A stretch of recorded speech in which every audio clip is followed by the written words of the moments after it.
Coordination compound. तो chapter का नाम ही है कोऑर्डिनेशन कंपाउंड। तो पहले अपन क्या समझेंगे, what is meant by coordination compound. तो सबसे पहले हमारा सवाल है कि कोऑर्डिनेशन कंपाउंड है क्या। उससे पहले थोड़ी सी एप्लीकेशन की बात करना चाहता हूं मैं कि कोऑर्डिनेशन कंपाउंड हमारे लाइफ के लिए बहुत ही ज़्यादा इंपॉर्टेंट है। एग्जाम्पल के तौर पे अगर मैं बहुत पहले चले जाऊं, 20 साल पहले, 40 साल पहले, तो पहले कैंसर का इलाज नहीं था। मतलब कैंसर जो है वो ला इलाज बीमारी कहलाती थी। कौन सी? यानी कि जिसका कोई इलाज नहीं है। लेकिन आज इस कैंसर का इलाज पॉसिबल है और उस ड्रग का नाम है सिस्प्लाटिन।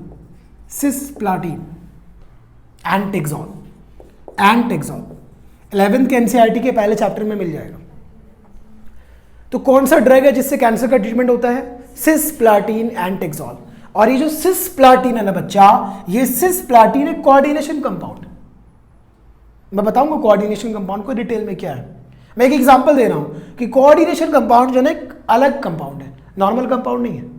अगर हम कंपाउंड की बात करें तो हमने जो देखा है compounds, ionic compounds, covalent compounds, बराबर, उनसे हटके हमारा क्या है? Coordination compound. ये एक्चुअली केमिस्ट्री के फील्ड में नया नया कंपाउंड है। नया नया कंपाउंड का ये मतलब नहीं कि आज ही और कल ही लॉन्च हुआ है। हाँ, लेकिन लेट कोऑर्डिनेशन कंपाउंड्स के बारे में पता चला, डिस्कवरी लेट हुई, बराबर, लेकिन पहले से मौजूद है ये। ठीक है, तो एक तो ये हो गया बेटा कि भाई इतनी बीमारी, ऐसी खतरनाक बीमारी जिसका इलाज नहीं था, वो इलाज भी बोलना पॉसिबल हो पाया। किससे? इस कोऑर्डिनेशन कंपाउंड से। सिर्फ यही नहीं, हमारे बॉडी के अंदर जो सबसे इंपॉर्टेंट चीज है ब्लड, बराबर। अपन जानते हैं कि ब्लड के बिना अपन जिंदा ही नहीं रह सकते, क्योंकि ब्लड के अंदर होता है आरबीसी, रेड ब्लड सेल। और रेड ब्लड सेल रेड क्यों है? क्योंकि वो हीमोग्लोबिन से बना है। हीमोग्लोबिन एक रेड कलर की प्रोटीन है, और जो हीमोग्लोबिन है उसके अंदर होता है आयरन, Fe। और आयरन के साथ एक पॉर्फिरिन का कॉम्प्लेक्स होता है जो कोऑर्डिनेशन कंपाउंड है। यानी कि हमारा हीमोग्लोबिन भी एक कोऑर्डिनेशन कंपाउंड। इंपॉर्टेंट है कि नहीं पढ़ना? इसके अलावा क्लोरोफिल, फोटोसिंथेसिस, प्लांट फोटोसिंथेसिस करते हैं, अपना खाना बनाते हैं, उनके पास क्या होता है? क्लोरोफिल। क्लोरोफिल के अंदर मैग्नीशियम का कोऑर्डिनेशन कॉम्प्लेक्स है, कोऑर्डिनेशन कंपाउंड है। हम लोग कोऑर्डिनेशन कंपाउंड को कोऑर्डिनेशन कॉम्प्लेक्स के नाम से भी जानते हैं, कोऑर्डिनेशन कॉम्प्लेक्स के नाम से भी जानते हैं। ठीक, बात समझ में आया? आइए समझते हैं कि कोऑर्डिनेशन कंपाउंड सर क्या है, किस तरह का कंपाउंड होता है, उसके बारे में थोड़ा सा समझते हैं। देखो, अगर मैं यहाँ पे लिख रहा हूँ NaCl, तो बेटा ये क्या है? एक सॉल्ट।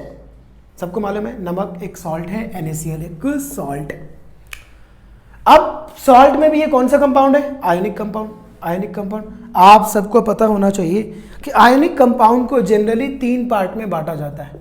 जो आयनिक कंपाउंड होता है बेटा, आयनिक कंपाउंड क्यों? आयन से बने हुए, जैसे Na positive, Na plus, Cl minus, Cl negative. Ion से किसी भी एटम पे अगर चार्ज आ जाए तो उसको आयन्स बोलते हैं।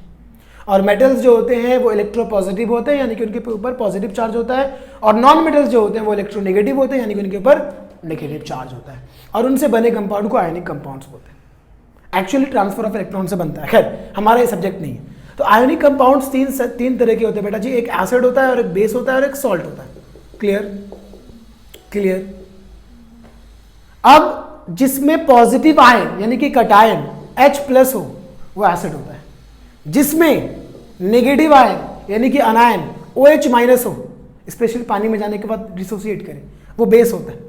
और जिसमें other than H plus and OH minus, यानी कि H प्लस और OH माइनस को छोड़ के कुछ भी हो वो सॉल्ट कहलाता है। हालांकि इस थेरीज के एसिड और बेस के डेफिनेशन में ये लिमिटेशंस भी है, मतलब आर्हेनियस के हिसाब से मैंने ये बताया एसिड, बेस और सॉल्ट। तो यहाँ पे आपको दिख रहा है पॉजिटिव आयन है लेकिन H प्लस नहीं है, नेगेटिव आयन है लेकिन OH माइनस नहीं है, मतलब ये सॉल्ट है।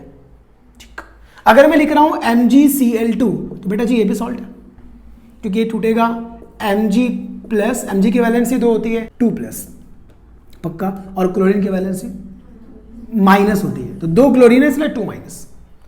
अब इसके अंदर भी पॉजिटिव और नेगेटिव आयन H प्लस और OH माइनस नहीं है, मतलब ये भी क्या है?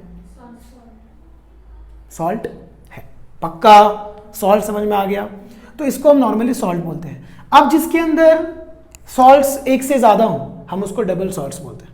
क्या बोलते हैं? Double salts. जैसे मैं लिख रहा हूं बेटा जी, यहां पे ध्यान दीजिए, KCl potassium chloride dot MgCl2 magnesium chloride dot 6H2, इसको बोलते हैं कैर्नेलाइट। क्या नाम है इसका? कैर्नेलाइट। क्या बोलते हैं इसको? कैर्नेलाइट। कैर्नेलाइट, ठीक है, एक कंपाउंड का नाम है कैर्नेलाइट। एक्चुअली कैर्नेलाइट डबल सॉल्ट है, आपको दिख भी रहा है इसमें सॉल्ट दो है बराबर, तो ये क्या है भाई? डबल सॉल्ट है, इसके साथ पानी के मॉलिक्यूल्स है, वाटर मॉलिक्यूल्स, ठीक है। तो इसका नाम है कैर्नेलाइट। ये नाम आपको याद रखना है क्योंकि आपके महाराष्ट्र बोर्ड की टेक्स्ट बुक में ये दिया हुआ है कैर्नेलाइट, बराबर, ठीक। तो ये कैर्नेलाइट है क्या भाई? ये एक डबल सॉल्ट है। क्या है? Double salt. तो ये जो डबल सॉल्ट होते हैं बच्चा, ये डबल सॉल्ट को जब अपन पानी में डालते हैं, किस में डालते हैं? पानी में। जब इस डबल सॉल्ट को हम लोग पानी में डालते हैं, वाटर में डालते हैं, तो ये इनके आयंस में टूट जाते हैं। जैसे potassium, it will break down into K+, Cl, Cl-, Mg, बोलिए Mg2+, Cl2 है बेटा, तो कैसे लिखूंगा? 2Cl-। मतलब सारे के सारे जो आपके एटम है वो सब आयंस में टूट चुके हैं, बराबर, डिसोसिएट हो चुके हैं, कंप्लीटली डिसोसिएशन हुआ।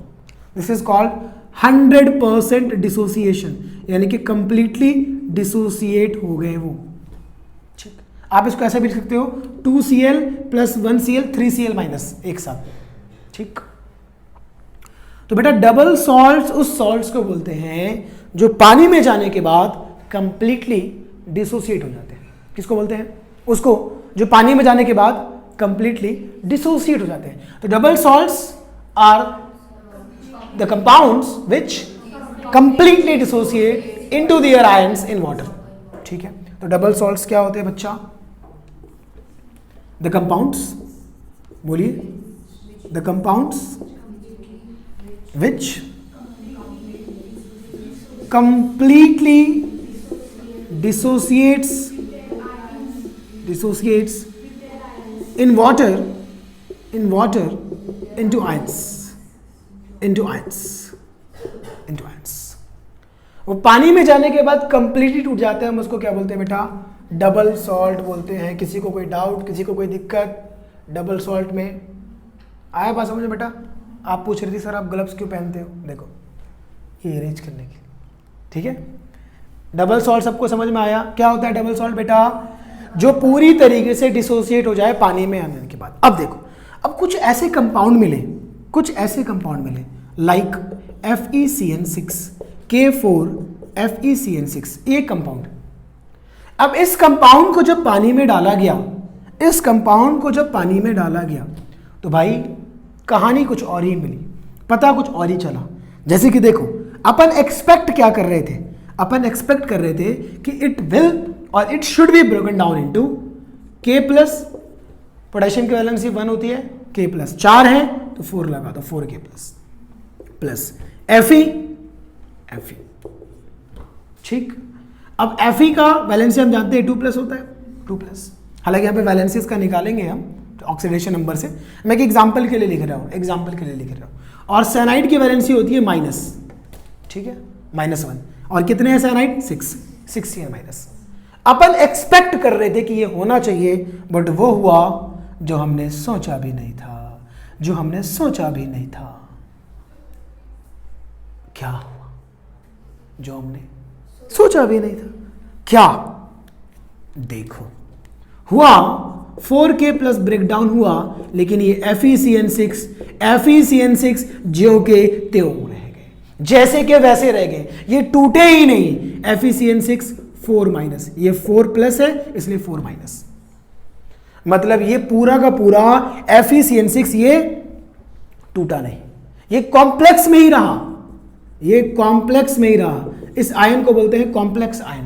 क्या बोलते हैं? Complex ion. और ये हमारा सिंपल आयन है, हम इसको काउंटर आयन के नाम से भी जानते हैं। काउंटर कर रहा है ना इसको, अरे नेगेटिव का काउंटर क्या है? पॉजिटिव, ठीक।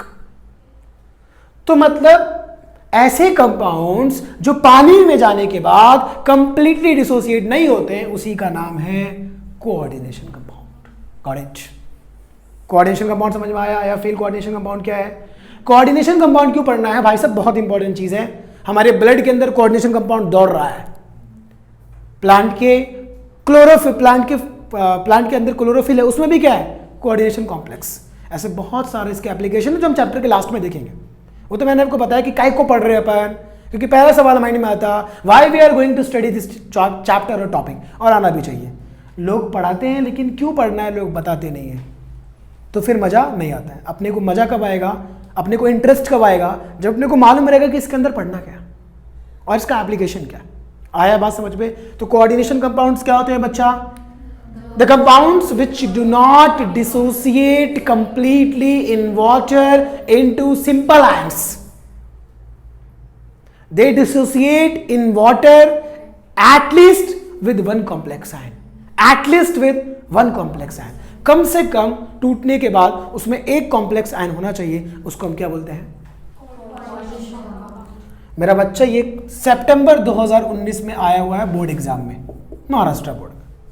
मजाक मजाक में हमने चैप्टर की सिर्फ शुरुआत की और हमारा बोर्ड का एक क्वेश्चन रेडी हो गया। क्वेश्चन ये आया था, differentiate between coordination compound and double salt, coordination compound and double salt, coordination complex and double salt. तो what are the coordination complex? बोलिए। द कॉम्प्लेक्सेस और the compounds which dissociates in water, which dissociates in water at least with one complex ion, one complex ion। या आप बोल लो do not dissociate completely into simple ions in water। Water बोलना पड़ेगा क्योंकि पानी में ही ions dissociate होते हैं। फर्क समझ में आया कॉम्प्लेक्स में और डबल सॉल्ट्स में? Double salts completely dissociates in water into simple ions. क्या? वाटर का आर किधर? ये लो भाई आर, यो R R R R water का आर छूट गया। ठीक है, आया समझ में? क्या हुआ बेटा, नींद आ रही है? इसलिए मैं खाना नहीं खाया हूँ, देखो रखा है, खाया नहीं मैं, क्योंकि मुझे भी लेक्चर में पढ़ाना था, सोना नहीं था। तो प्लीज़ सो मत बेटा, और मेरे लेक्चर में अगर सो गए तो फिर किसी के लेक्चर में जाग नहीं पाओगे। ये बात जान लो। आया समझ में? क्या समझ में आया? अरे बोलो बेटा, क्या समझ में आया? सर कोऑर्डिनेशन कॉम्प्लेक्स, उस कॉम्प्लेक्स को बोलते, उस कंपाउंड्स को बोलते जो पानी में जाने के बाद कंप्लीट डिसोसिएट नहीं होते into simple ions. At least they have one complex ion. और वो क्या होता है? अरे वो डबल सॉल्ट क्या होता है? विच कंप्लीटली डिसोसिएट। आपको एग्जाम्पल दिखाना पड़ेगा ऐसे लिख के बोर्ड एग्जाम में, तब आपको मार्क्स मिलेगा। ठीक है, तो आप मुझे करके दिखा सकते हो। मैं एक एग्जाम्पल ले रहा हूँ, आप मुझे तोड़ के दिखा सकते हो सकता है एग्जामिनर आपसे ये भी पूछ दे कि बताओ डिसोसिएट होने के बाद क्या होगा। जैसे उसका नाम है कैर्नलाइट, वैसे मोर्स सॉल्ट जो आपने लैब में बहुत देखा होगा, मोर्स सॉल्ट क्या होता है? मोर्स सॉल्ट का formula ferrous sulphate dot ammonium sulphate, ammonium sulphate, sulphate की वैलेंसी 2, अमोनिया की वैलेंसी 1, Fe की भी 2, क्योंकि फेरस बोला, सल्फेट की भी 2, इसलिए कैंसिल हो गया। ये सब छोटी छोटी 9th की चीज़ें मेरे 9th के बच्चों को पता होता है ये। अगर आपको नहीं पता तो मैं कुछ नहीं कर सकता। Dot 6H2। सर सब में 6H2 रहता क्या? नहीं बेटा, ऐसा जरूरी नहीं है, ऐसा जरूरी नहीं कि सब में 6H2 रहेगा। ठीक है, वो एक इत्तेफाक से एग्जांपल है। तो फटाक से आप इसको ब्रेक करके दिखाओ, जल्दी इसको ब्रेक करके दिखाओ कि भैया ये किस में ब्रेक होगा। और मैंने बोल भी दिया ये डबल सॉल्ट है, मतलब completely dissociate into simple ions.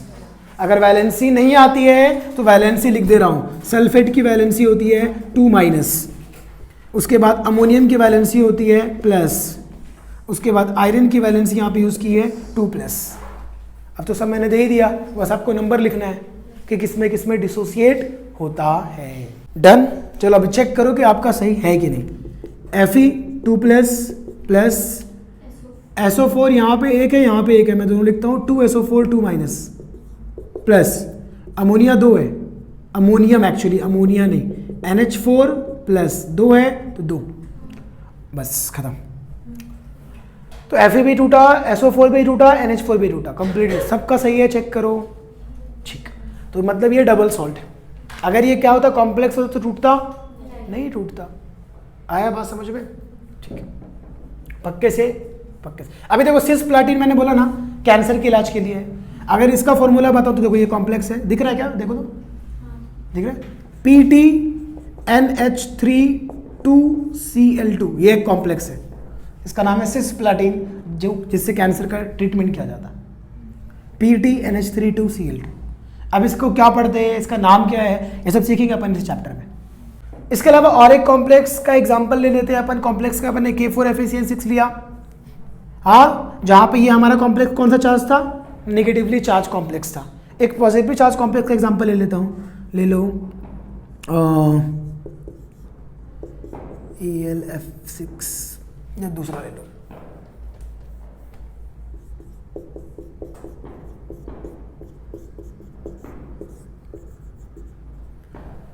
अब इसको लिखने का तरीका ये है। अब ये जो बना है ना स्फीयर, इसको बोलते हैं हम लोग स्फीयर। इस स्फीयर का नाम है कोऑर्डिनेशन स्फीयर। क्या नाम है? Coordination sphere. अब इसके अंदर जो भी चीजें रहेंगी वो टूटेगी ही नहीं, डिसोसिएट ही नहीं होगी, बराबर, ये चीज डिसोसिएट नहीं होगी। तो बताओ डिसोसिएशन इनका होगा क्या? नहीं। इसको मैं अगर ब्रेक करूंगा तो क्या मिलेगा, ये Br तो 2Br, और ब्रोमीन की वैलेंसी माइनस होती है -1, तो 2Br minus plus CONH3 2Cl2 पे 2+। ये पॉजिटिवली चार्ज कॉम्प्लेक्स हो गया, ये नेगेटिवली चार्ज कॉम्प्लेक्स हो गया। आगे हम देखने वाले भी कॉम्प्लेक्स के तीन टाइप होते हैं, एक कैटायनिक कॉम्प्लेक्स, एक अनायनिक कॉम्प्लेक्स, एक न्यूट्रल कॉम्प्लेक्स। मतलब बहुत आसान चैप्टर है, हाँ, कॉन्सेप्ट समझा तो इससे आसान कुछ नहीं है, लोगों ने इसको टफ बना के रखा है, बस समझ में आया यहाँ तक पक्के से। अब ये जो स्फीयर है, ये स्फीयर के अंदर का टूटा नहीं टूटा, क्या हुआ क्या नहीं हुआ, कैसे पता चला, कैसे रिप्रेजेंट करेंगे? तो वर्नर ने, साइंटिस्ट का नाम था अल्फ्रेड वर्नर, 1911 के आसपास, एग्जैक्टली डेट याद नहीं मुझे, तो 1911 के आसपास अल्फ्रेड वर्नर नाम के साइंटिस्ट, कौन से? अल्फ्रेड वर्नर नाम के साइंटिस्ट ने एक थियरी दी, एक एक्सपेरिमेंट से उन्होंने ऑब्जर्वेशन किया, तो उनको पता चला कि भाई कुछ कॉम्प्लेक्स, ये जो कॉम्प्लेक्स हैं ये एक अलग टाइप के कॉम्प्लेक्स है, इनकी प्रॉपर्टी अलग है, ये पूरी तरह डिसोसिएट नहीं हो रहे हैं। और कुछ पोस्टुलेट्स दिए Werner, postulates of Werner theory, वो भी हमारे बोर्ड एग्जाम का क्वेश्चन है, 2 मार्क्स के लिए वो भी पूछा जा चुका है बोर्ड एग्जाम। तो अब क्या देखने वाले हैं कि अल्फ्रेड वर्नर का एक्सपेरिमेंट आपके टेक्स्ट बुक में तो दिया नहीं है, लेकिन एनसीईआरटी में वो एक्सपेरिमेंट गिवन है, तो मैं आपको एनसीईआरटी लेवल से ही बताऊंगा, ठीक है? तो मैं आपको वो एक्सपेरिमेंट भी बताऊंगा और फिर इनके पोस्टुलेट्स क्या हैं वो याद, अभी ये याद हुआ कि नहीं हुआ? 2 मार्क्स का क्वेश्चन याद हो गया। अब गारंटी आपको, अगर मैंने वर्नर थ्योरी नहीं याद करवाया तो बोलना आप, गारंटी वो भी आपको यहीं पे याद हो जाएगा, हाँ? तो दोनों देखते भी अपन, ठीक है? तो बच्चा अभी अपन क्या देखेंगे, अल्फ्रेड वर्नर की थ्योरी, जिसको हम लोग बोलते हैं वर्नर थ्योरी। क्या बोलते हैं? Werner theory, Werner theory. अब आइए समझते हैं कि उन्होंने कॉम्प्लेक्स कौन सा लिया और क्या कहानी हुई क्या नहीं हुई, उसको देखते हैं। देखो बेटा, उन्होंने एक एक्सपेरिमेंट किया जो मैं यहां पे लिखता हूं, CO, कोबाल्ट। और याद रखना कोऑर्डिनेशन कंपाउंड में आपको अक्सर ट्रांजिशन एलिमेंट्स मिलेंगे, डी ब्लॉक के एलिमेंट्स, कोबाल्ट। अभी देखो आयरन लिया था, ये भी डी ब्लॉक के एलिमेंट्स है, और मैं डी ब्लॉक एलिमेंट्स आप लोगों को पढ़ा चुका हूँ, ट्रांजिशन, ठीक, कोबाल्ट। तो डी ब्लॉक के एलिमेंट्स के पढ़ने के बाद ही चैप्टर का मजा और फील होता है, इसलिए आपके टेक्स्ट बुक में भी सीक्वेंस ऐसा ही दिया है, ट्रांजिशन एलिमेंट के बाद ही ये चैप्टर है, आप इसको अच्छे से फील कर पाते हो। हाँ, खैर कोई अगर बच्चा नया भी होगा या पहली बार भी देख रहा होगा, इसकी गारंटी लेता हूँ कि उसको समझ में आएगा, टेंशन मत लो, पक्का, ठीक। कोबाल्ट, तभी तो चर्चे हैं अपने भाई के, कोबाल्ट। उन्होंने कंपाउंड लिया कोबाल्ट, NH3 6.Cl3। दूसरा एक कंपाउंड लिया कोबाल्ट, NH3 5Cl3। तीसरा कोबाल्ट NH3 5, इसका नाम अमोनिया हम जानते हैं NH3 का, लेकिन इस चैप्टर में इसका नाम है अमाइन। इस चैप्टर में इसको बारह पढ़ेंगे, अमाइन। डोंट वेरी, सिखाऊंगा। अपन जिसको कार्बोनेट पढ़ते हैं इस चैप्टर में कार्बोनेटो, सल्फेट को सल्फेटो, मुंह बस गोल करो, ओ, ये चैप्टर सब कुछ गोल करना है, कोऑर्डिनेशन को जान दो। आया समझ में? ये इन्होंने 3 कंपाउंड लिया। आपने एक रिएक्शन पढ़ा है 10th में, याद है? उम्मीद करो कि 10th पढ़ चुके हो। उम्मीद करना पड़ेगा, वरना 12th में आने की गलती होगी, फिर आप 12th वापस से 10th पर क्या हो। ठीक है, उम्मीद करना पड़ेगा दोस्त, देखो उम्मीद करना पड़ेगा। एक आपने रिएक्शन पढ़ा जिसका नाम है दीदी, याद है दीदी? Double displacement reaction. उसमें एक्सचेंज ऑफ आयंस होता है, पॉजिटिव नेगेटिव के साथ, नेगेटिव पॉजिटिव के साथ। पक्का? क्या आपने अपनी जिंदगी में ये रिएक्शन देखा है? अगर नहीं देखा है तो आपका कुछ नहीं हो सकता, क्योंकि ये रिएक्शन आपको देखना चाहिए था। NaCl + AgNO3। अब Na पे पॉजिटिव चार्ज, Cl पे नेगेटिव चार्ज, Ag पे पॉजिटिव चार्ज, NO3 पे नेगेटिव चार्ज। अब मान लो कोई महाशय इनमें से होंगे जो ये कहेंगे सर कैसे पता चलेगा कौन पॉजिटिव चार्ज है कौन नेगेटिव चार्ज? तो भाई साहब उसके लिए भी बता देता हूं ट्रिक यार। जो लेफ्ट में रहेगा पॉजिटिव, जो राइट में रहेगा नेगेटिव, जो लेफ्ट में रहेगा पॉजिटिव, जो राइट में रहेगा नेगेटिव। खत्म। अब ये लेफ्ट में पॉजिटिव, राइट में नेगेटिव, लेफ्ट में पॉजिटिव, राइट में नेगेटिव। किसी भी आयोनिक कंपाउंड को लिखने का तरीका ही है कि राइट में अपन लिखते हैं नेगेटिव और लेफ्ट में लिखते हैं पॉजिटिव। पहले पॉजिटिव फिर नेगेटिव, पहले पॉजिटिव फिर नेगेटिव, पहले कटायन फिर एनायन। लिखने का तरीका ही है। अब क्या कर दो, आयन को एक्सचेंज कर दो, Na को NO3 के साथ और Ag को Cl। अरे अपने प्लस को क्या पसंद है? माइनस पसंद है। अपने प्लस को माइनस पसंद है, तो क्या बन जाएगा? AgCl + NaNO3। दिख रहा है? दिख रहा है क्या? दिख रहा है। अब ये जो AgCl है, इस AgCl को अपन ऐसे लिखते हैं, AgCl ऐसा। इसका मतलब प्रिसिपिटेट, PPT। मतलब कंटेनर के अंदर, ये जो कंटेनर है इसके अंदर वो नीचे ऐसा जमा हो जाएगा। कौन जमा हो जाएगा? AgCl। और NaNO3 ऊपर तैरेगा, उसको बोलते हैं PPT, प्रिसिपिटेट बन जाता है AgCl का। और इस रिएक्शन को हम लोग प्रिसिपिटेशन रिएक्शन भी बोलते हैं, क्योंकि प्रिसिपिटेट बन जाता। अरे प्रिसिपिटेट मतलब नीचे बैठ जाना, जमा हो जाना। जैसे पानी और मिट्टी को मिक्स करोगे तो मिट्टी जाके नीचे बैठ जाएगी। ठीक ठीक। अभी देखो, उन्होंने क्या किया? किसने किया?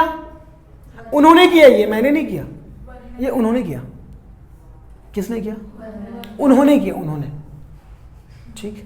क्या किया? यहां पे लिया AgNO3, access AgNO3। Excess amount में क्या लिया? बोलो ना, AgNO3 लिया। क्या लिया सर? AgNO3 बराबर।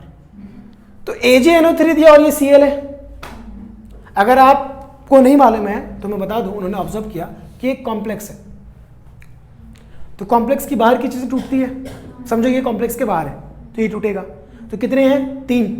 तो कितने मोल बनेंगे? AgCl से रिएक्शन करेगा तो कितने बनेंगे? 3 मोल बनेंगे AgCl के। हाँ, अरे 3 AgCl का मतलब क्या? 3 मोल्स ऑफ AgCl। अब यहां पे कितने बनने चाहिए? फिर से 3, लेकिन बने यहां पे 2 मोल्स ऑफ AgCl।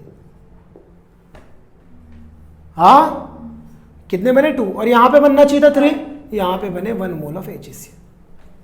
अब वर्नर पागल हो गए। वर्नर ने बोला ये क्या हो रहा? तो वर्नर ने दिमाग लगाया कि आखिर ये हो क्यों रहा है। तो वर्नर ने देखा कि यहां पे ये एक अलग तरह के कॉम्प्लेक्स है और इस कॉम्प्लेक्स के अंदर 2 वैलेंसी है। पहली बार किसी एक एलिमेंट की, किसी एक मेटल की 2 अलग अलग वैलेंसी, जो मेटल है उसकी 2 अलग अलग वैलेंसी। अब यहां पे मेटल कौन है बेटा? Cobalt metal. तो ऐसा हुआ क्यों? ऐसा क्यों हुआ? हाँ, कैसे हुआ? कैसे हुआ? ये चीज सोच रहे थे। क्या सोच रहे थे? वाह वाह वाह, क्या बात है, क्या बात है भाई, क्या बात है। आइए देखते हैं कैसे हुआ इसकी कहानी को। वर्नर ने पहली बार क्या ऑब्जर्व किया और उसने बोला पोस्टुलेट्स ऑफ वर्नर थ्योरी कि भैया पहला पॉइंट कि there are 2 types of valencies of central metal atom in the compound. क्या? There are 2 types of linkage या वैलेंसी।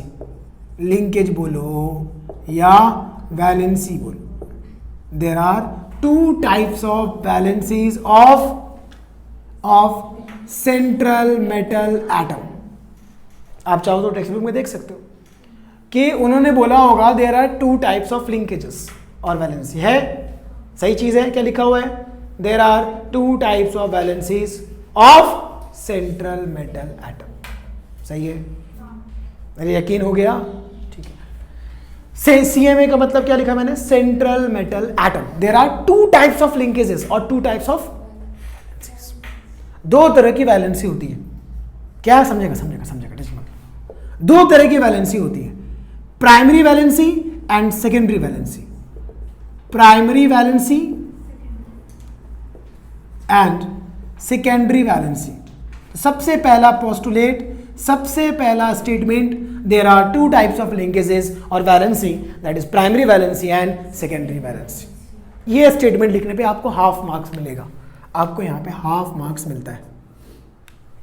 4 स्टेटमेंट अपने को लिखने हैं, 2 मार्क्स मिलेगा, ठीक। ये याद नहीं रहेगा? There are 2 types of valencies, primary and secondary.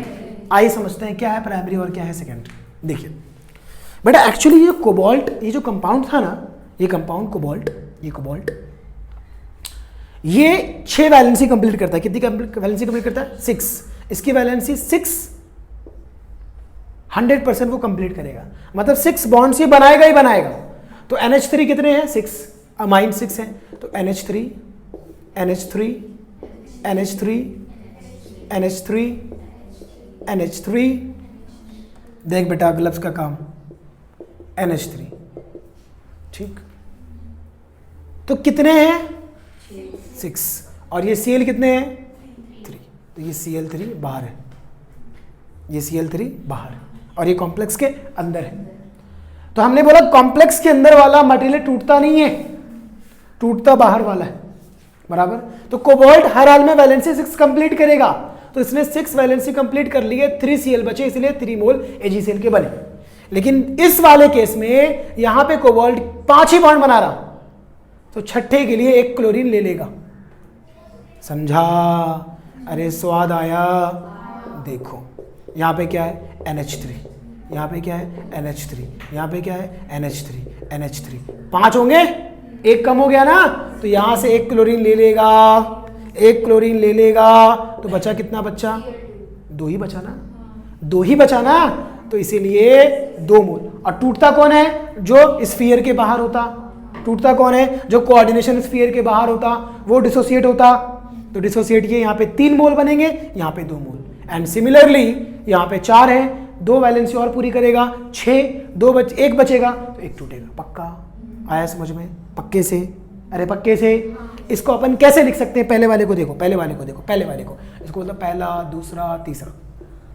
पहले वाले को देखो, पहला वाला कोबाल्ट NH3 ऐसा, और ये Cl3।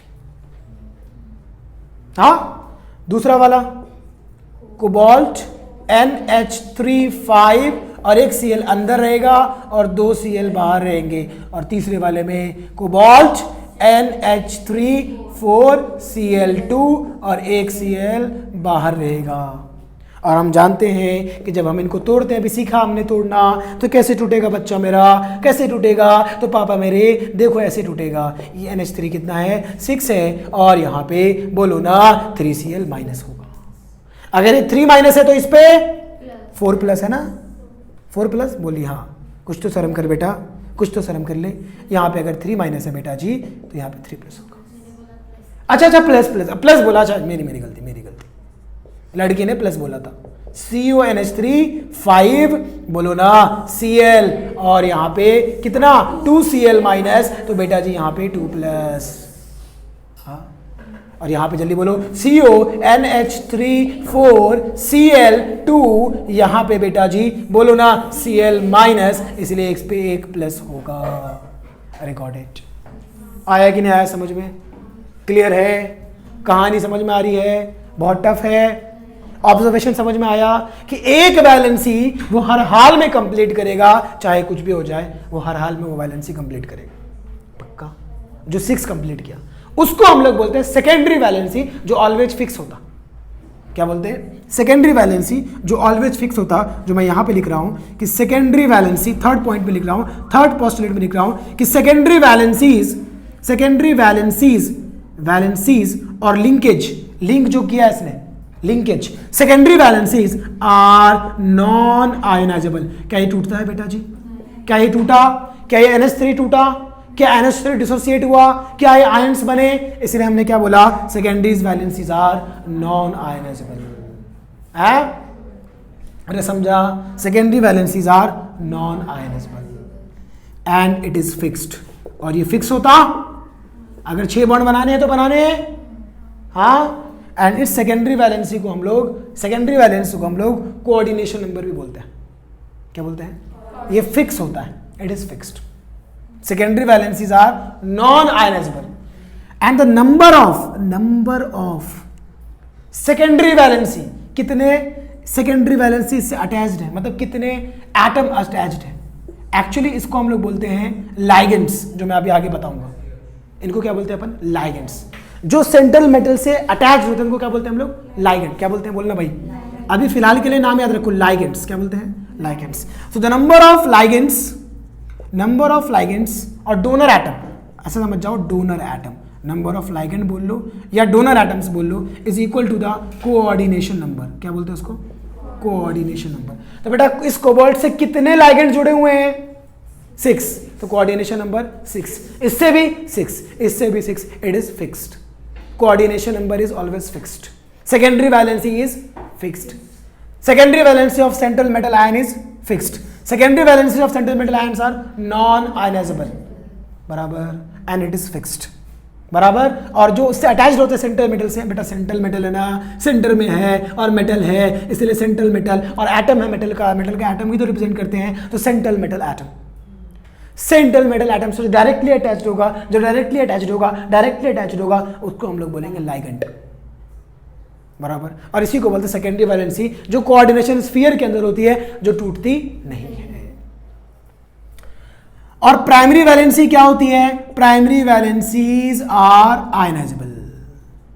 Primary valencies are ionisable, टूट जाता है, प्राइमरी वैलेंसी टूट जा रहा है।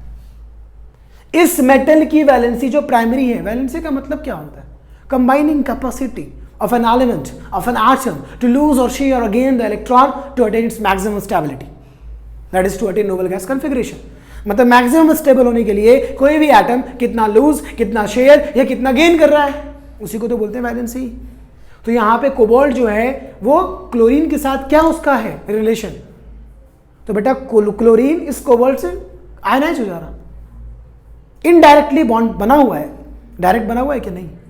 बट है ना, कोबाल्ट का हिस्सा है ना, उसी कॉम्प्लेक्स का हिस्सा है ना, बट वो क्या है? आयोनाइजेबल। तो मैं क्या बोल रहा हूं? Primary valencies of central metal ions, ज्यादा अच्छा रहेगा, of central metal ions, of central metal ions या central metal atom, primary valencies of central metal atoms are ionisable, ionisable, वो आयोनाइज हो जाएंगे। And are satisfied by, and are satisfied by negatively charged ions, जिसको हम लोग anions बोलते हैं। बात समझो, मतलब यहां पे जो भी रहेगा वो हमेशा नेगेटिव चार्ज ही रहेगा, क्योंकि मेटल पे चार्ज क्या आता है? पॉजिटिव। मेटल पे चार्ज क्या आता है? पॉजिटिव। तो मेटल जो हमेशा के, जो अभी तक आप पढ़ते आ रहे हो, रियल बॉन्ड जो बनाता है, अरे जैसे एक एग्जांपल ले लो, FeCl2 लिखा हमने, अरे लिखा बेटा, ये एक सॉल्ट है, ये एक आयोनिक कंपाउंड है, ये पानी में जाने के बाद किस में टूटेगा? ये पानी में जाने के बाद Fe2++2Cl- में टूटेगा। क्योंकि मेटल है, मेटल पे पॉजिटिव चार्ज होगा, और पॉजिटिव चार्ज होगा तो वो किससे सेटिस्फाइड होगा? नेगेटिव चार्ज से। पॉजिटिव और नेगेटिव दोनों जुड़ जाएंगे तो फिर से ये न्यूट्रल हो जाएगा। बात समझा? तो समझो वही Fe है, लेकिन Cl2 के साथ, जो Cl2 आयोनाइज हो चुका है, लेकिन इसके साथ और भी लोग हैं जो आयोनाइज नहीं हुए, उनको सेकेंडरी वैलेंसी बोला गया। यानी कि एक ही मेटल एटम ने दो तरह की वैलेंसी यहां पे बनाई। एक प्राइमरी वैलेंसी, जो ऑलवेज हम पढ़ते आ रहे हैं, प्राइमरी वैलेंसी का हम एक और नाम देते हैं ऑक्सीडेशन नंबर।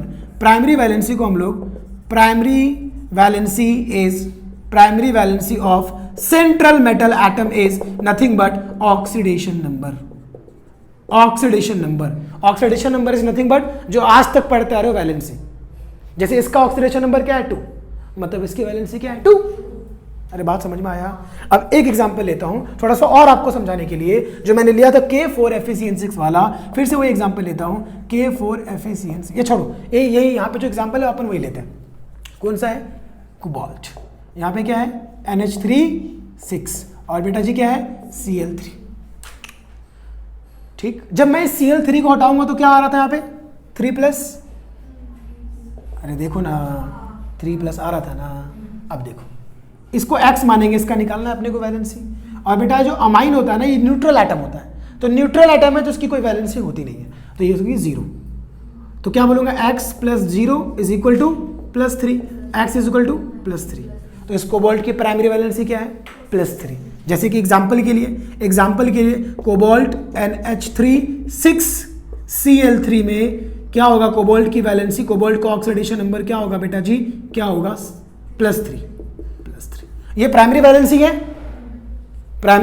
है, समझा? प्राइमरी वैलेंसी भाई ऑक्सीडेशन नंबर जो हमेशा होता है, जो नॉर्मल होता है किसी भी मेटल का चार्ज, किसी भी मेटल के अंदर का वैलेंसी लिंकेज, बराबर ना, कि कितना उसके साथ पॉजिटिव नेगेटिव, कहने का मतलब भाई ऑक्सीडेशन नंबर जो हमारा नॉर्मल होता है। ये बात क्लियर है? तो प्राइमरी वैलेंसी क्या होता है दोस्त? आयोनाइजेबल। क्लियर है? यानी कि Cl3 वाला केस। तो मेटल ने एक बॉन्ड बना रखा है क्लोरीन के साथ जो टूट जा रहा है, ये हो गई प्राइमरी लिंकेज, प्राइमरी वैलेंसी। दूसरा secondary valencies are non atom, जो किससे बना रखा है? NH3 से। जो टूट रहा है क्या? नहीं, एंड इट इज फिक्स्ड। और उस जिससे उसको क्या बोलते हैं अपन? लाइगेंड। और अपन बोलेंगे and it is secondary valency जो है, it is satisfied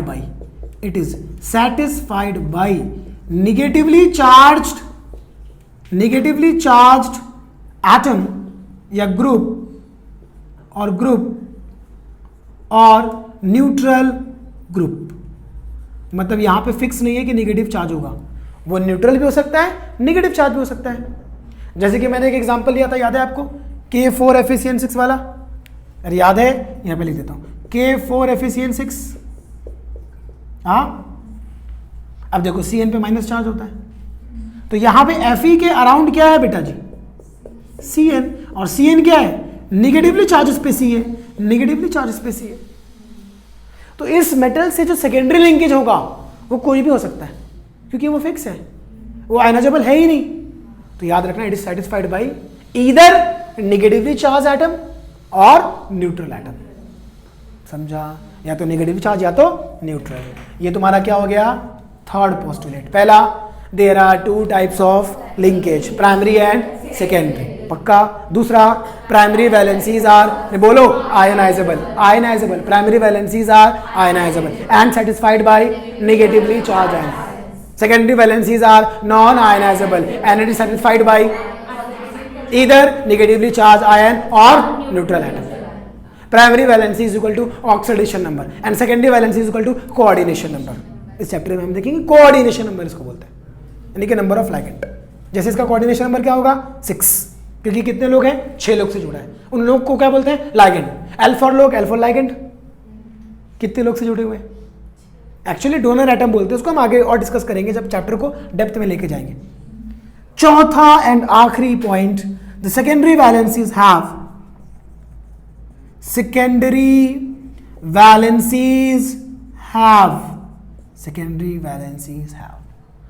fixed spatial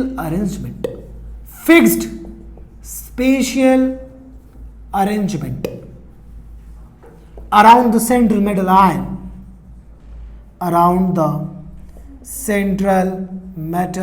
बोलो या सेंट्रल मेटल आयन बोलो। सेंट्रल मेटल एटम के चारों तरफ इनकी ज्योमेट्री, इनका स्पेस में अरेंजमेंट, स्पेशल अरेंजमेंट का मतलब क्या? स्पेस में अरेंजमेंट फिक्स होता है। मतलब आप इस कोबाल्ट NH36 को बच्चा, इस कोबाल्ट NH36 को ऐसे नहीं बना सकते हो, NH3 NH3 NH3 NH3 NH3 1 2 3 4 5 6, हाँ ऐसे नहीं बना सकते हो जैसा दिल करे, टारा टारा टारा टारा टारा टारा। नहीं, ऐसे ही बनाना पड़ेगा, टारा टारा टारा टारा टारा टारा। इसको बोलते हैं ऑक्टाहेड्रल ज्योमेट्री। आपको ऑक्टाहेड्रल ज्योमेट्री बनाना पड़ेगा। कौन सा?